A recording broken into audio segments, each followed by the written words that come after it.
Hey, folks, this is Carmine Sabia for Explain America. John Fetterman, folks, may have permanent damage because he was pushed, prodded, poked, and shoved in front of the cameras when he wasn't ready to be, and that is a blight on the Democrat Party. We're going to get to that story in just a second, but before we do, please make sure you like, you comment, you subscribe, you follow us at explainamerica.com, and most importantly of all, you share these videos, because that's our best way of getting them out to the people and letting them get the message.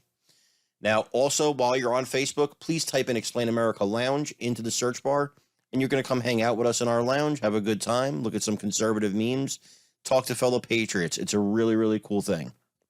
So, John Fetterman's spokesperson said that the senator likely has permanent damage from not recovering fully from his stroke during the campaign for Senate against Dr. Mehmet Oz. Now, what happened was he had the stroke during the campaign. And instead of resting, and he rested a little bit, but it was only a few weeks, maybe a month and a half, and then back on the campaign trail. Well, now the doctors who are talking to the New York Times, not his doctors, but doctors in general who are talking to the New York Times, are saying for the type of stroke he had, you needed a lot more recovery time. And the strain, and his spokesperson is admitting, the strain of the campaign plus the strain of doing the job in the Senate have caused likely permanent damage to this man. Not to mention the fact that he was admitted to the hospital last week with what they called lightheadedness. There was no symptoms of a stroke or seizure, which is a good thing. And I think we should all obviously keep Senator Fetterman in our prayers and pray for his speedy recovery. But I also pray for him to have some clarity of mind, to know that maybe it's time to step aside and maybe let somebody else who's capable of doing the job do it. If he does step aside, he's going to be replaced by a Democrat governor anyway. So they still keep the Senate, and that's really what Democrats cared about anyway. Do you think they cared about this man, his health, his family, his future, the lives of of how he's going to deal with his family and his kids and potential grandkids and all that? Do you think they cared about that? They wanted the Senate. And they shoved this man out there. He probably did permanent damage to himself, to his health, his future. Who knows if he even cut his life short?